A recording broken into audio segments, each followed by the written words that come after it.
Então, eles são organismos que se unificam fundamentalmente na luta contra a dominação colonial estrangeira, né? E, portanto, a sua unidade se limita a isso. Uma vez derrotadas as tropas estrangeiras, todas as contradições entre as diversas frações de classe, representações que formaram essa frente vão explodir, né? E, evidentemente, a intervenção do entorno imperialista vai ser fundamental para impedir que os segmentos mais avançados que querem transformar a Revolução Nacional numa revolução social possam prevalecer. Um terceiro exemplo que nós observamos, né?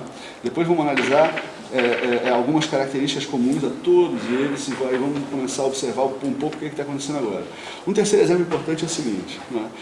São as chamadas revoluções democráticas ou as chamadas revoluções políticas, né? Por exemplo, eleições diretas já no Brasil, né? Teve essa característica, as lutas pelo fim da ditadura, né?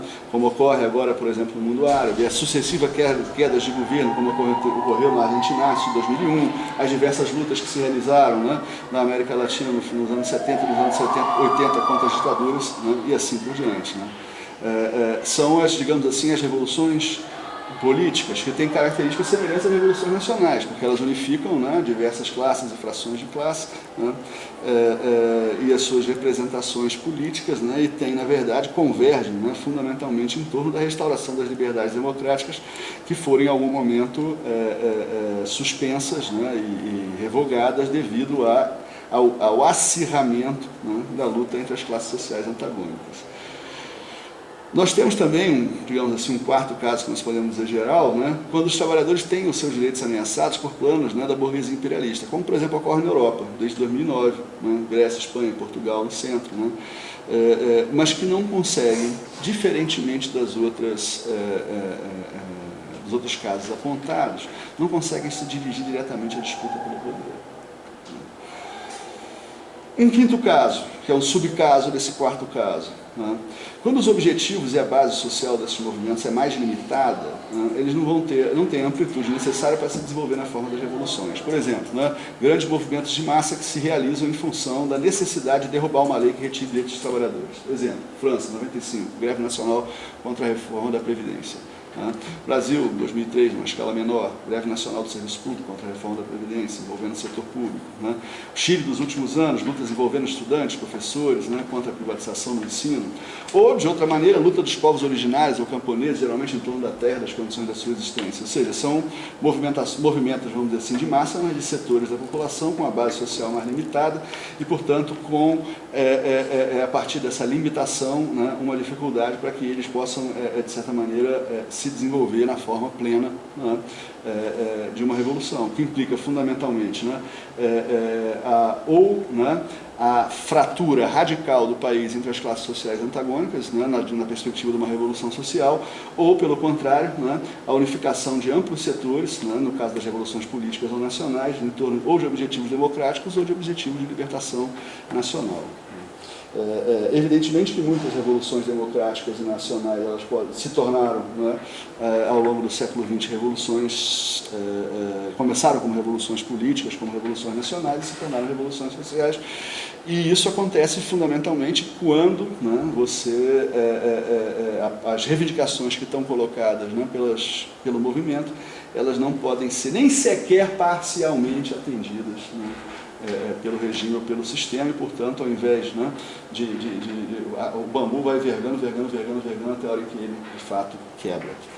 E a expropriação se torna inevitável, se torna, digamos assim, a condição para que os objetivos inicialmente colocados, como, por exemplo, paz, pão e terra, possam ser atingidos. Eu não vou citar aqui o caso especial dos Black Panthers, porque dentro disso tem várias formações híbridas. Eu vou dar só um exemplo de uma formação híbrida, o caso dos Black Panthers. Organismo de duplo poder, claramente. Significa cansamos de fazer passeatas e manifestações pacíficas lideradas por pastores protestantes, e sermos massacrados ao final pela polícia e nada se transformar. Então nós vamos partir para ação direta, ou seja, nós vamos nos armar, nós vamos nos armar e nós vamos garantir através da nossa organização e das armas, que é a lei, e que os direitos civis e democráticos da população negra nos Estados Unidos sejam atendidos. Significa, se tem um negro, um afrodescendente sendo espancado à meia-noite num beco, num bairro, e alguém passa e vê e telefona aos Black Panthers, diz o que está acontecendo, em 15 minutos os Black Panthers estão lá, e põem a polícia para correr. era assim que funcionava. É claramente um organismo de duplo poder, evidentemente, né?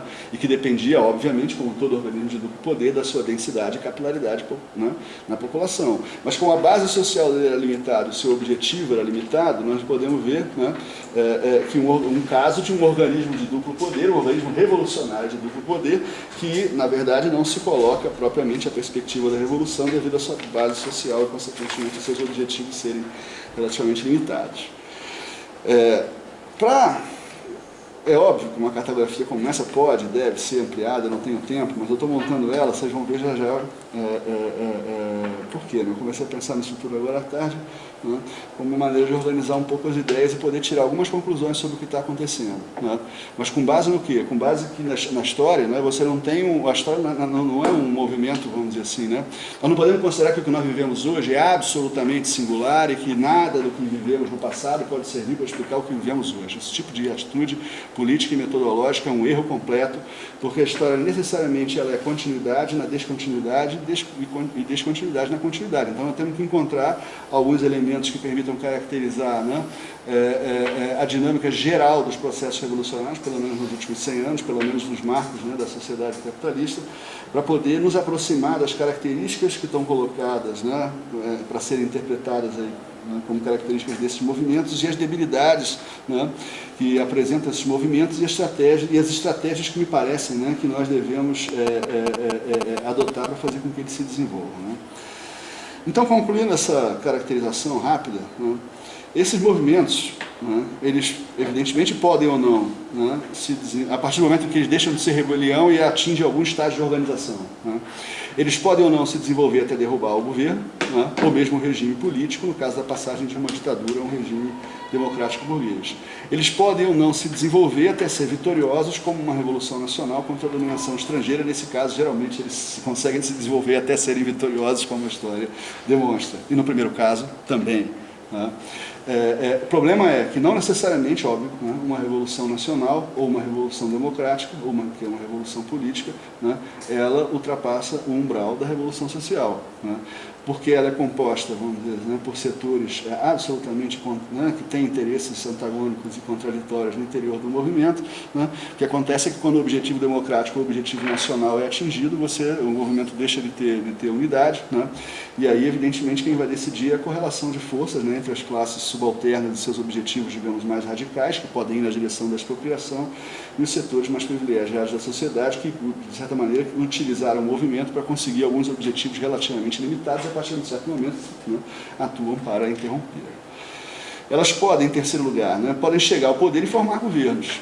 Né, e esses governos podem ser governos de unidade nacional, governos de frente popular, né, governos que organizações do campesinato, do proletariado, ou das massas populares em geral, né, elas formam governos de coalizão de classe com a burguesia. No caso aqui os governos de frente popular sempre foram governos muito instáveis na história do século XX, né, porque eles eram governos que se formavam em situações revolucionárias e né, em que setores, né, dos governos de frente popular e da própria sociedade, né, queriam impulsionar o processo revolucionário até o fim, e setores não queriam, então esses governos, né, viviam de uma debilidade, digamos assim, endêmica. Né. Os governos de frente popular nos últimos 30 anos têm a característica inversa. Né? Eles são governos estáveis, né? que em muitos casos não surgiram de situações revolucionárias, né? Surgiram às vezes para, vamos dizer assim, tamponar ou prevenir o desenvolvimento de uma situação revolucionária, como no Brasil. Né? Eles se apoiaram nas organizações, né? Os governos de frente populares têm essa característica, né? Se apoiaram nas organizações, né? Vamos dizer, reformistas, não revolucionários, na classe trabalhadora, numa época não revolucionária, né, que catalisaram para o jogo das eleições da democracia burguesa, né, as aspirações mais radicais dos trabalhadores, né, e que causaram maior ou menor, né, decepção no conjunto da classe trabalhadora quando assumem o poder, né, e indicam ao conjunto da classe trabalhadora que as rupturas que seriam necessárias para atingir os objetivos que eram os objetivos das massas seriam rupturas impossíveis. Então, né, as massas deveriam se dar por satisfeitas, né, com o que eles conseguem num jogo infinito das mediações, dos compromissos, das negociações, que em geral costuma ser muito pouco, né? E como as massas não têm uma alternativa de ruptura revolucionária, elas costumam ficar reféns, né, desses tipos de governo, e isso lhe confere estabilidade, principalmente numa situação econômica favorável, que foi o caso da maioria desses governos na América Latina nos últimos anos, e que não será o caso nos próximos anos, né? Porque nós não viveremos mais uma situação econômica favorável, né? E nós começamos a ter as primeiras grandes rebeliões de massa, né? Que se dirigem diretamente contra esses governos e que não se apoiam mais e não reconhecem mais a autoridade, a legitimidade das organizações que no passado eram consideradas as suas organizações, as organizações que representavam os seus anseios, né? Então nós temos, numa situação em que a Revolução, né, deixou de estar colocada no horizonte histórico imediato, né, digamos que as grandes movimentações, né, de massas, os grandes conflitos de classe, eles foram canalizados, né, para a institucionalidade, para a formação desse tipo de governo, né? E num caso, digamos assim, mais recuado, né, digamos que essas movimentações de massa podem simplesmente delegar o poder, né?